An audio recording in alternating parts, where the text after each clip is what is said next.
capítulo 5. Nós vamos ler do versículo 1 até o versículo 5. Apocalipse, capítulo 5, a partir do versículo 1 até o 5. Glória a Deus.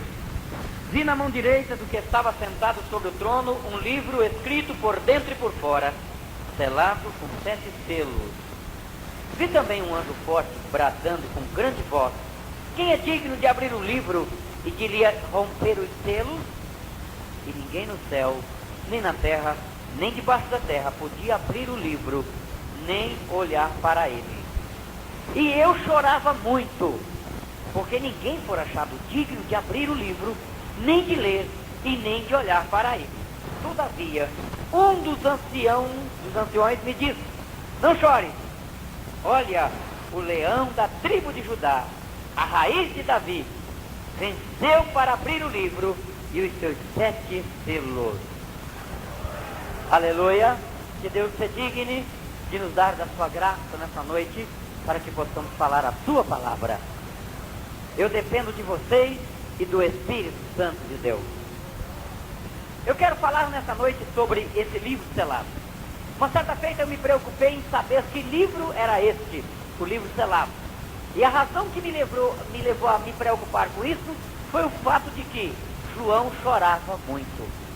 Veja bem, João foi o primeiro repórter da dispensação da graça da era cristã a ser levado até o céu. No capítulo 3 do livro de João, ou seja, no capítulo 4, ele ouviu uma voz do céu que dizia: João, sobe cá.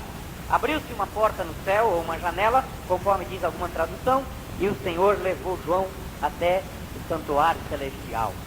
Se João fosse arrebatado nos dias atuais, possivelmente Deus pediria a ele que levasse uma filmadora, tá certo? Uma máquina de escrever para fazer um trabalho melhor, uma máquina fotográfica para fotografar tudo, para reportar tudo que ele pudesse ver ali no céu, filmar tudo e escrever tudo. Como ele viveu numa época tão remota, tão diferente da nossa, ele não se dispunha de muito recurso, e o Senhor disse para ele: escreve tudo o que você vê. Ele foi nessa finalidade. Ao chegar ali, ele viu um enorme trono, e assentado sobre ele estava um personagem de presença muito maravilhosa, era Jeová. Em volta do trono havia 24 anciões e 4 animais que adoravam ao Senhor. Ele viu que do trono saía vozes, relâmpagos e trovões. Ele estava apavorado, porque talvez ele nunca tivesse visto uma cena tão gloriosa, e talvez até estranha, como ele estava presenciando naquele momento. Mas quando ele se aproximou do trono, ele viu que na presença daquele homem, ou seja, do soberano que estava sentado no trono, havia um livro selado com 7 selos, escrito por dentro e por fora. E o soberano se levanta do trono e começa a perguntar: existe alguém que é digno de abrir o livro, desatar os seus selos, romper os seus selos, ler as suas palavras? Se existir alguém digno, por favor, peguem o livro. Peguem o livro. Pegue o livro se tem alguém aqui no céu. Ele não encontrou ninguém no céu. Ele resolveu procurar na terra. Não havia ninguém na terra. Ele procurou debaixo da terra. Quem sabe entre os mortos, os homens famosos da história, os poderosos da terra poderão abrir. Ninguém fora digno, não só de abrir ou de romper o seu selo, mas nem de olhar para o livro que estava na mão do soberano. E diante desse quadro, o João começou a chorar.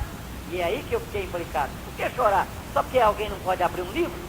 Então, se João estava chorando, é porque aquele livro tinha alguma coisa a ver com ele. Alguma coisa a ver com a vida dele, com o futuro dele, com a salvação dele. Agora, veja bem, nós vamos ter que retroceder ao princípio da história. Vamos ter que começar lá de bem pertinho do eterno passado de Deus, quando ele abriu um parênteses na sua história eterna para formar o homem, para criar a raça humana. Para que nós possamos entender. Porque veja bem, o Apocalipse se divide em 3 pontos distintos e importantes: as coisas que eram, as coisas que são e as coisas que hão de acontecer.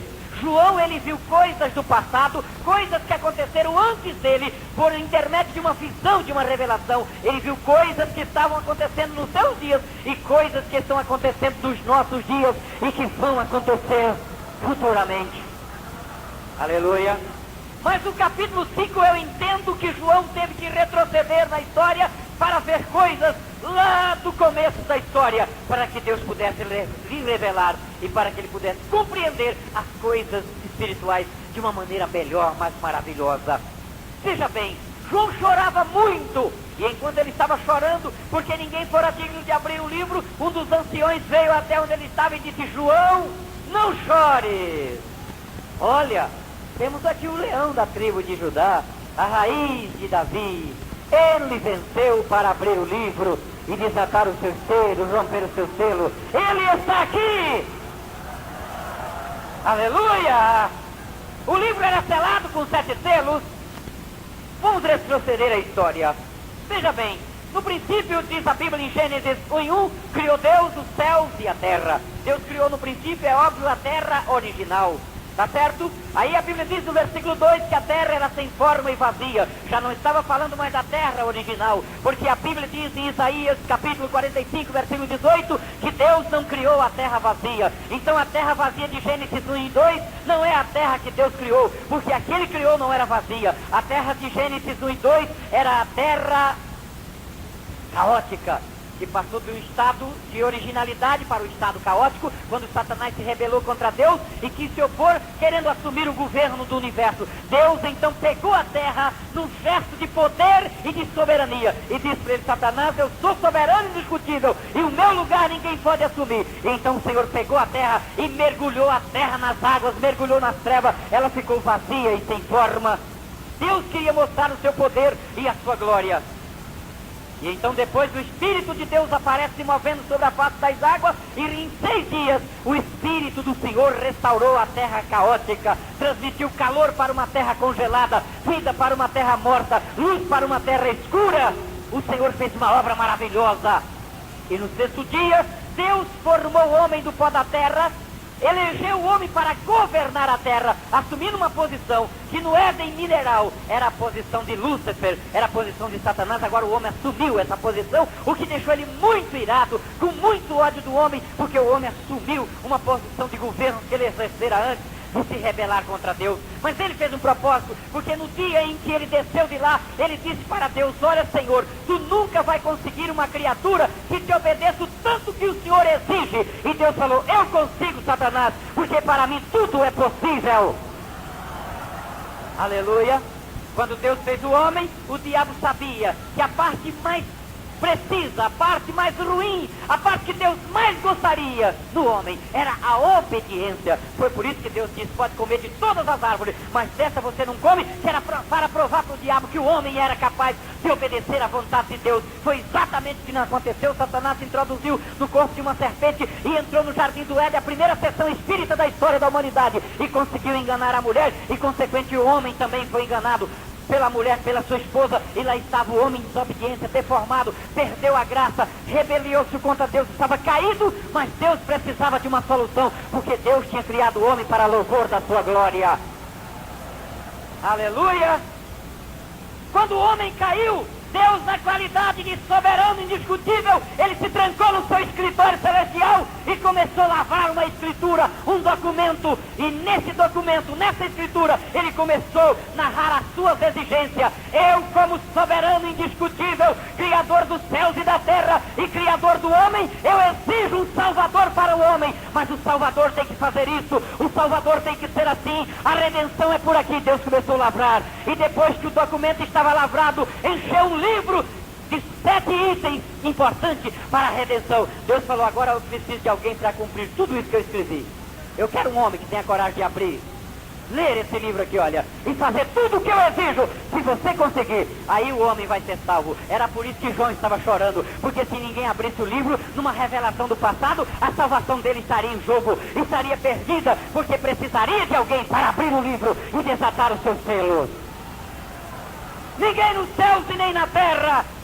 Mas de repente, Jesus Cristo, Filho unigênito de Deus, que estava no seio do Pai, se levantou e foi até o trono e tomou o livro da mão de Deus e disse: Pai, eu vou abrir o livro e romper os seus selos. Aleluia! Eu vou abrir o livro! O Senhor tomou o livro e abriu na primeira página, e lá estava escrito: eu, como soberano indiscutível, exijo que o Salvador do homem nasça de uma virgem, seja filho de uma mulher virgem, que não tenha nenhuma sociedade, nenhuma conexão com o pecado, porque eu exijo que nasça daquela que caiu, que falhou, que transgrediu, que foi enganada, que não resistiu, que perdeu a graça. Eu quero que ele nasça de lá, porque o diabo tinha dito para Deus: é impossível, dos que nascerem aqui, nenhum vai conseguir. E o Senhor falou: eu vou mostrar para você que há a possibilidade de se viver na terra e me obedecer o tanto que eu quero, porque eu sou Deus do impossível.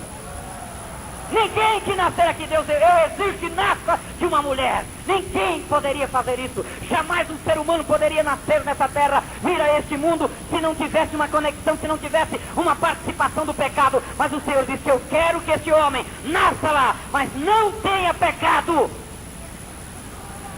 Aleluia. E o Jesus diz: pai, isso aqui para mim é fácil, eu posso abrir esse livro, eu posso cumprir essa exigência. Aleluia. Satanás se riu.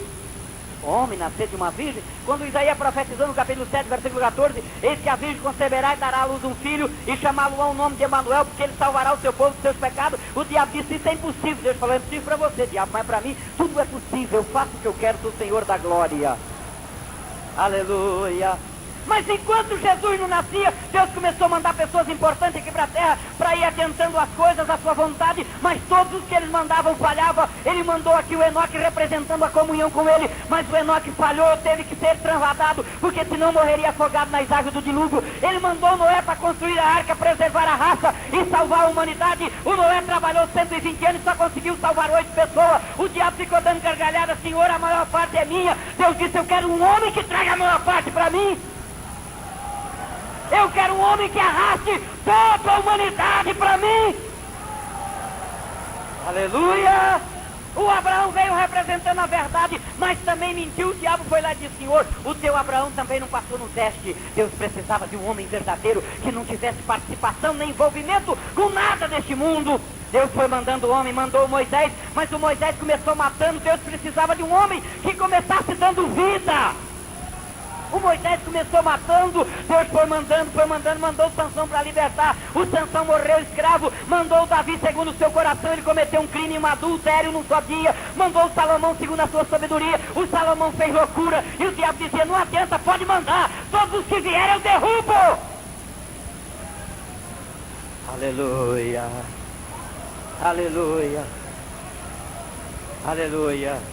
O Senhor nasceu de uma virgem um dia, lá na cidade de Nazaré, numa casa humilde, de um casal humilde, de Maria e de José. A história diz: Maria, uma moça humilde, trabalhando na sua casinha, enquanto José na carpintaria. Antes de terem se ajuntado conforme a tradição dos judeus, de repente a presença do anjo Gabriel invadiu a tranquilidade do recinto, aquela glória que brilhou, e o anjo chega perto dela: salve, graciada.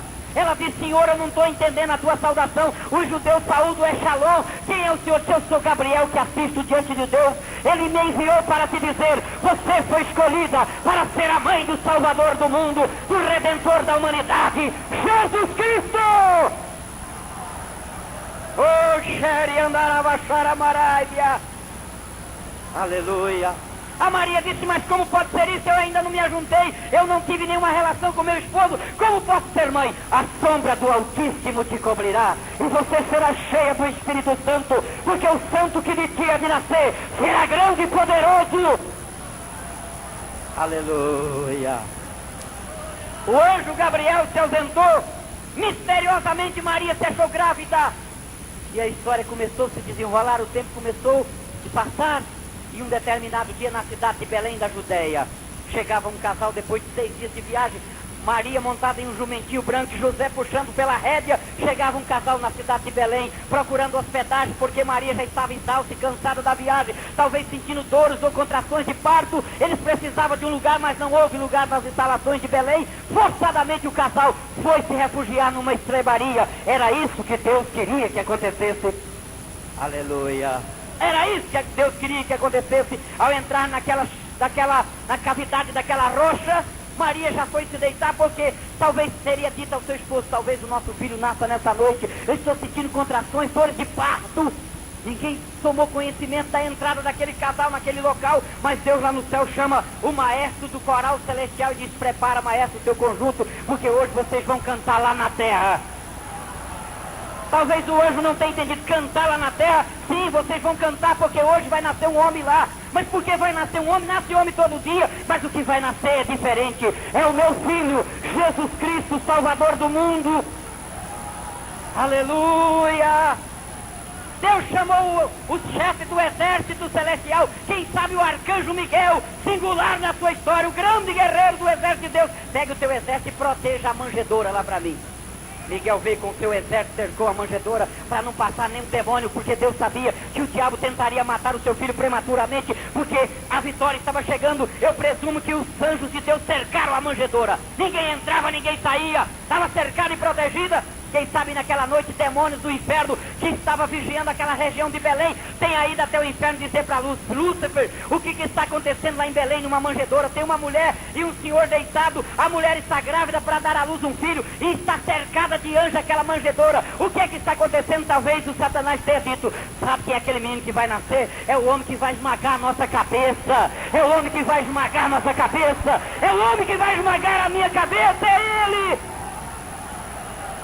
Aleluia! Jesus virou a página segunda e lá estava escrito: eu exijo que ele nasça de uma mulher, ele viva na terra, nunca se contamine com o pecado, viva em obediência. E Jesus nasceu na manjedoura e o lema era obedecer o Pai. Obedecer. Presumo também que Satanás mobilizou um monte de demônios e disse: siga ele, a hora que ele pecar, vocês me avisam que eu quero subir lá e dizer: tá vendo? Senhor, o teu filho também pecou. Ele também não aguentou a prova. Mas Jesus nunca pecou, ele veio para não pecar. Aquele garotinho foge para o Egito, volta do Egito, mora na cidade de Nazaré, cresce na cidade de Nazaré, trabalha na carpintaria, fazendo porta, janela, fazendo banco lá na cidade de Nazaré, todo mundo conhecia. Isaías descreveu mais ou menos a sua convivência entre os seus amigos, ele de família pobre, cercado de miséria em Nazaré, porque José era tão pobre dessa história que a carpintaria que ele trabalhava não era nem dele, era do tio dele. Então ele tinha que trabalhar para manter a família, a Maria e a Jesus e os demais filhos que nasceram depois. Era uma dificuldade muito grande, muita pobreza. E Isaías escreveu no capítulo 53 quando disse: olhando nós para ele, nenhuma beleza víamos para o que desejássemos, homem de dores, experimentado no trabalho, como de quem os homens escondiam o rosto. Olhando para ele, não fizemos dele caso algum. Ele era pobre, mas ele não pecava. Não pecava. 12 anos de idade, ele entrou no templo e desafiou os doutores de sabedoria, falou coisas tremendas, os doutores lhe fizeram pergunta, o diabo incitou os doutores para fazer o menino pecar contra Deus e contra a lei, mas o menino foi muito sábio, deixou os doutores de boca aberta, eles estavam embasbacados. Eu presumo que se tivesse telefone lá no templo, eles teriam ligado para a casa do doutor Gamaliel, para a escola, e dito: doutor Gamaliel, tem um menino de 12 anos aqui, segundo a história ele é filho de Maria, uma empregada doméstica, e de um carpinteiro chamado José da cidade de Nazaré. Mas ele sabe tudo que a gente fala e a gente não sabe de nada do que ele fala. O senhor sabe dizer quem é esse menino, doutor? Eles não sabiam, mas era Jesus. Oh, aleluia. 30 anos de idade, ele nunca tinha pecado, o diabo estava apavorado, ele está quebrando todos os recordes, ele nunca pecou. 30 anos de idade, ele foi para as margens do Jordão encontrar-se com João Batista. A história diz que João Batista batizava até 5.000 pessoas por dia, havia enormes filas de gente, João batizando, vem o próximo, João batizava, vem o próximo e João batizava, vem o próximo e João batizava, mas de repente João acabou de batizar alguém, e quando se levantou para dizer: vem o próximo, ele não disse nada, ele olhou e disse: eis aí o Cordeiro de Deus que tira o pecado do mundo. Oh, Xaramarava Xuriandarébia. O Senhor foi em direção a João, na medida em que o Senhor ia indo, João ia recuando: para aí, Senhor, deixa que eu vou aí. Aleluia, todo mundo ficou perguntando: quem é esse homem que até o profeta João tem medo dele? Quem é ele? O João se levanta e disse: esse aí é o que eu falei para vocês, é ele que batiza com fogo e com o Espírito Santo, é esse aí. Oh, aleluia. 30 anos, ele nunca tinha pecado, nunca pecou. Saiu dali, o diabo desafiou o Senhor: sabe por que teu filho é bonzinho assim? Porque nós nunca nos encontramos cara a cara. O Senhor topa um desafio, Deus falou: topa. Sabe por que eu acredito assim, irmão? Porque todos os evangelhos assim, Jesus foi guiado pelo deserto, para o deserto pelo Espírito. Deus falou: eu vou levar meu filho lá no deserto para tu ver se tu perde ou não perde para ele. Deus levou Jesus lá no deserto. Ele encontrou com o Lúcifer, com Satanás, cara a cara. Desafiou o inferno e toda a sua potestade. Venceu o diabo. O truque mais velho do diabo e mais terrível é a ambição, é o orgulho, é a vaidade, é a riqueza, é a glória, é o poder. Ele ofereceu para Jesus: eu te dou tudo isso aí, se você prostrar e me adorar. Ele sabia que os homens do passado tinham falhado, era exatamente aí. Como eu falei de Salomão ontem, quando ficou rico e poderoso, falhou aí. Mas Jesus não falou: vai com Satanás. Ai, aleluia. Ai, eu não quero isso não. Oh, aleluia. Os demônios saíram dali. Eles seguiam a Jesus, ele não pecava. Um dia resolveram fazer Jesus pecar contra a lei de Moisés. Trouxeram uma mulher adúltera e disseram: Senhor, essa mulher estava adulterando, a lei manda apedrejar. E o Senhor o que é que diz? Vamos fazer ele pecar contra a lei de Moisés, que a gente vai matá-lo por desobediência. E o Senhor o que é que diz? Ele: se eu não digo nada, quem não tiver pecado pode atirar a primeira pedra. É a lei manda, faça. Aleluia. Começou a escrever no chão: eu sou a verdade e a vida, eu não vim condenar, mas eu vim para que tenha vida. Eu sou o pão que desceu do céu. Quando levantou a cabeça, não tinha mais ninguém. Mulher, cadê teus acusadores? Foram embora, o Senhor. Ninguém te condenou, não. Então nem eu, vá e não peques mais. Ele não pecou nem contra Deus, nem contra a lei. Aí um dia o diabo incitou alguém: vamos fazer ele pecar contra César, porque aí a gente manda uma carta para Cláudio ou para Tibério, seja lá quem fosse que ele estivesse no trono em Roma, e esse vai mandar matá-lo por desobediência. Chegaram e disse: Senhor, é lícito pagar o tributo a César? Hipócrita, me dá aqui um dinheiro de vocês. Passa aqui uma moeda. Camarada dele: de quem é essa inscrição aqui?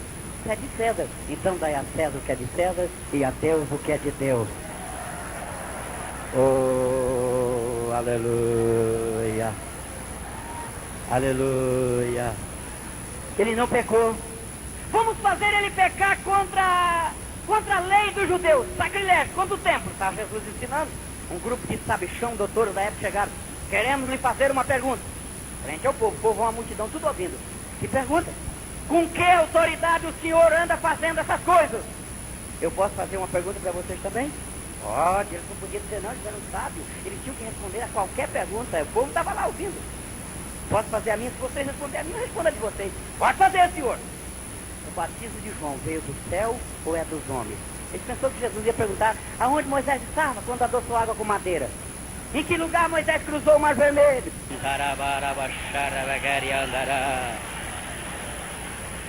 Aleluia. Nós não sabemos, então nem eu também vos direi com que autoridade eu faço essas coisas. Ele nunca pecou. Ele nunca pecou. Ele estava no templo: vamos fazer ele pecar contra o sábado.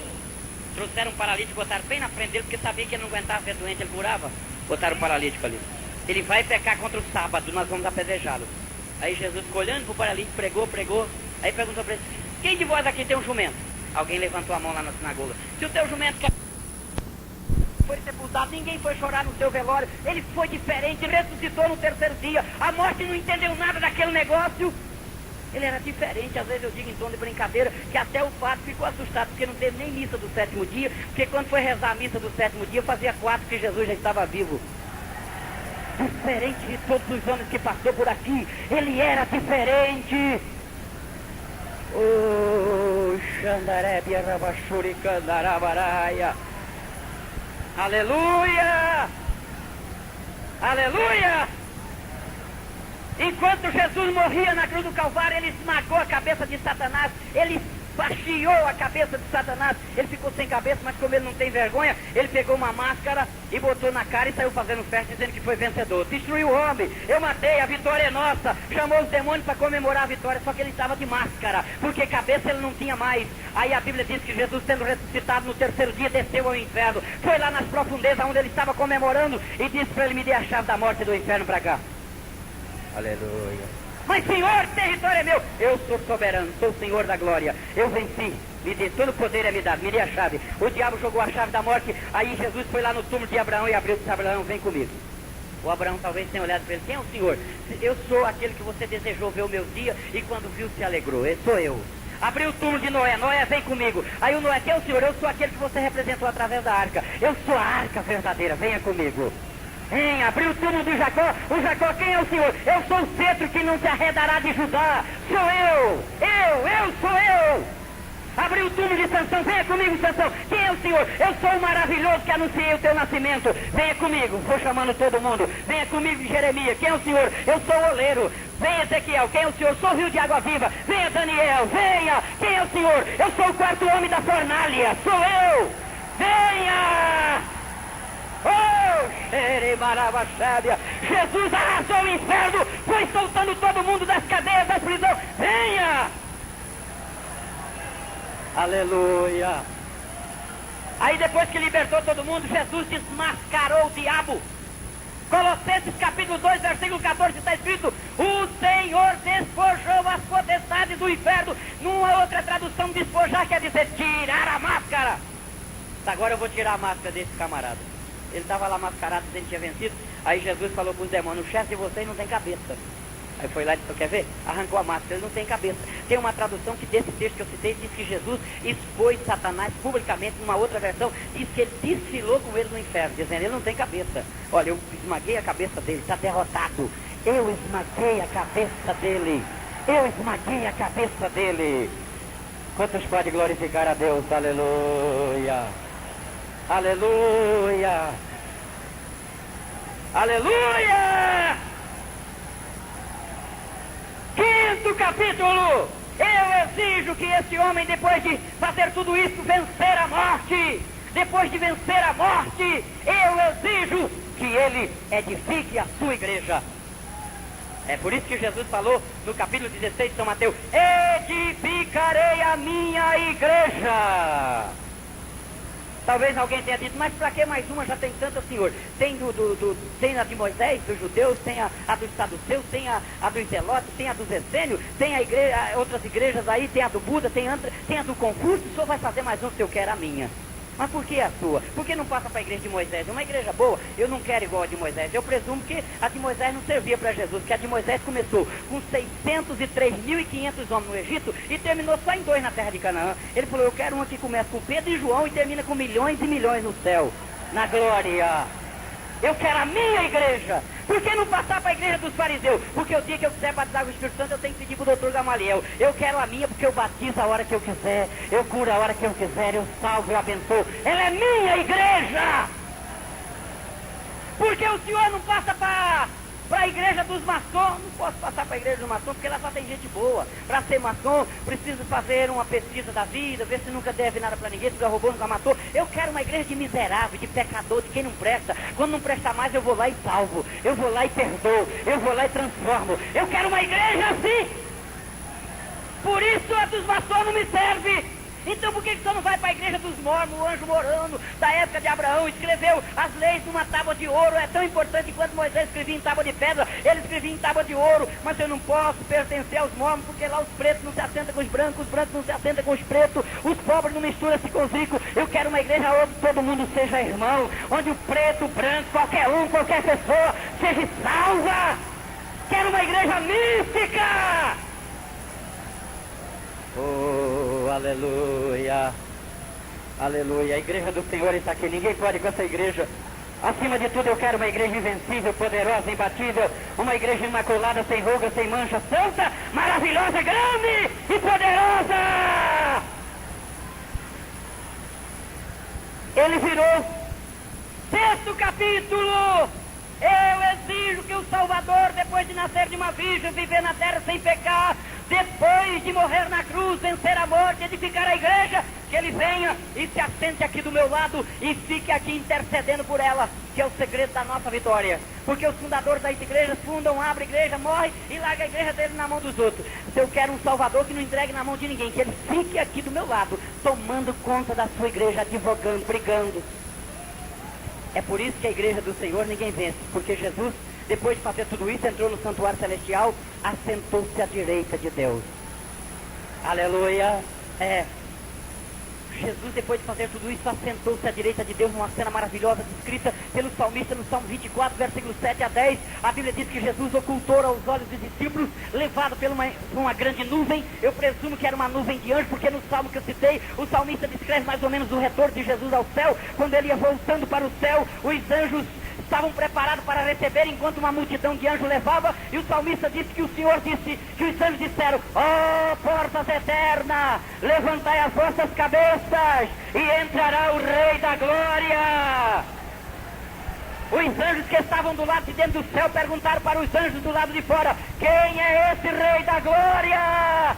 Eles disseram: é o Senhor poderoso na guerra, Ele é o Rei da Glória. Discípulos levados por uma grande nuvem, eu presumo que era uma nuvem de anjos, porque no salmo que eu citei, o salmista descreve mais ou menos o retorno de Jesus ao céu. Quando ele ia voltando para o céu, os anjos estavam preparados para receber, enquanto uma multidão de anjos levava, e o salmista disse que o Senhor disse, que os anjos disseram: ó portas eternas, levantai as vossas cabeças, e entrará o Rei da Glória.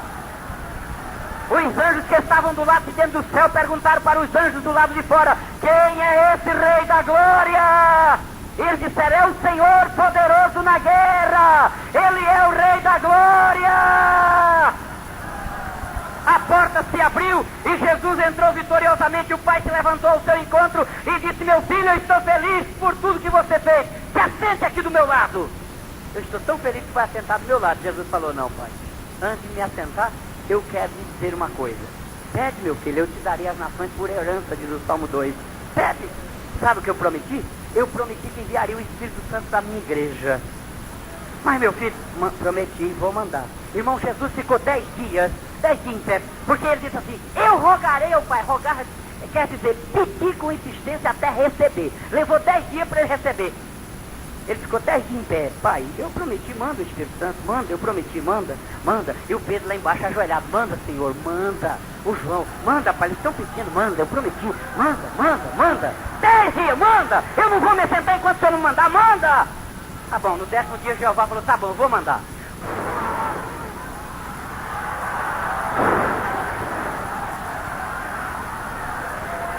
Oh, aleluia.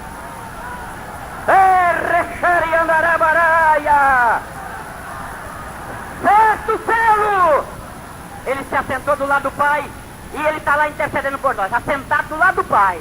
Esse é o segredo da nossa vitória. Porque se ele tivesse ido embora e não fizesse nada mais por nós, nós não venceríamos nunca. Mas ele está lá intercedendo por nós, nos ajudando. É o nosso advogado. Sabe o que acontece quando você comete um erro, uma falha? Ele corre lá em cima, o diabo, nosso acusador, vai lá e diz: está vendo, Jeová, o Jackson diz que é teu servo, mas olha o que ele está fazendo lá. Aquilo lá não pode. Deus olha para Satanás, se levanta irado, porque Deus não gosta do pecado, mas o Jackson, meu servo, fazer um negócio desse não pode. Eu vou destruir. Jesus se levanta: peraí, Pai, peraí. Primeiro, esse camarada é mentiroso. Eu já esmaguei a cabeça dele, tá? Olha, eu comprei o Jackson com meu sangue. Aí Deus se assenta, diz: diabo, acerta com ele, que eu dei todo o poder para ele. Oh, aleluia.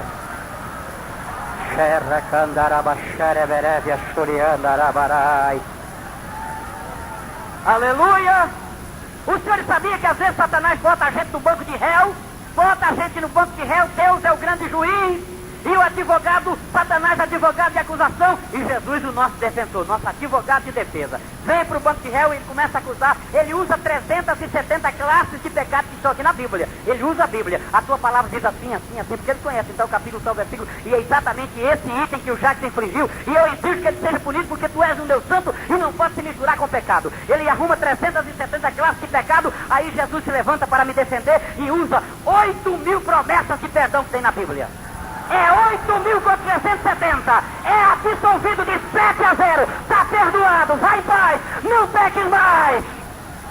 É por isso que você ainda vence. Porque Jesus é o teu advogado. Ele está sentado à direita de Deus. Ele intercede por você. Oh, the have a share and the Heifel. Here is David. Live is my force. Refa Sharamere elas merpod. Lewis Shusnevia Harris tu and the Garris by Pel. Glorifique a Jesus agora, glorifique a Jesus. Sétimo selo. Eu exijo que nasça de uma mulher viva sem pecar, morra na cruz, vence a morte, edifique a igreja, entre aqui no santuário celestial, interceda por ela e depois busque ela para morar aqui do meu lado. Aleluia. Porque todo mundo faz igreja e larga aí na terra, mas Deus falou: eu quero que você traga a igreja para cá. Porque lá no capítulo 6 do livro do Gênesis, Deus falou assim: arrependo-me de haver feito o homem. O diabo falou: eu sabia que o senhor ia se arrepender, eu te falei que ele ia dar trabalho. Deus falou: vírgula, diabo, sobre a terra. Me arrependo de fazer sobre a terra, que eu mando meu filho, salvo ele e leva para o céu, para ficar junto comigo. Sobre a terra. Aleluia. A vitória é nossa pelo poder do nome de Jesus. O diabo não acredita, mas Jesus vai voltar breve para transportar essa igreja daqui para a região celestial. Ele vai voltar muito breve. Ele vai voltar muito breve para buscar a sua igreja. Logo todas as forças do mal vão vê-lo descendo sobre as nuvens do céu com poder e grande glória, montado em um cavalo branco, acompanhado de um exército celestial, montado em cavalos brancos. Ele vai descer sobre o vale do Armagedon. A Bíblia diz que todos os olhos o verão descendo ali em glória. Satanás vai ficar apavorado, a terra vai clamar: quem é esse homem? Os exércitos vão atirar contra ele, mas não vão conseguir alvejá-lo, porque ele vai vir com grande glória e poder, com grande glória para buscar o seu povo, para estabilizar o seu reino na terra. Ele vai, alguém vai dizer: quem é esse homem? Será que é o exterminador do futuro? Será o Robocop? Será que é o Rambo? Porque ninguém vai acertar nele. Ele vai se levantar e se colocar em pé, e na sua coxa vai estar escrito: Rei dos Reis e Senhor dos Senhores. E calabai xaramené de andaraba xarabá. Ei, time Zébia! Fique em pé agora, irmão, por favor. Oh, sempre chaves livres farfaido. Sempre que leio a história de Cristo, eu fico a pensar com grande emoção no privilégio que muitos tiveram de ver o seu rosto, sentir suas mãos. Eu também queria a mesma alegria de vê-lo bem perto, bem juntinho a mim, olhar os seus olhos sereno e meigo. Oh, como eu queria ser feliz assim. Queria saber como era o seu rosto, embora eu sinta que era muito lindo, que inspirava fé e também confiança, e dava a todos um amor sem fim. E um dia também sinta a presença dele, o verei face a face, pois assim eu creio pela minha fé. Oh, aleluia, verei o seu rosto, verei a Jesus, como ele é. Aleluia. Meus merles, meus fails, I just see how is you, I choose meu meus fights, eu meu maior. It just me have find out, I just me come here move, me will me flowers, I just me will, I just me higher, I please me close, and labels my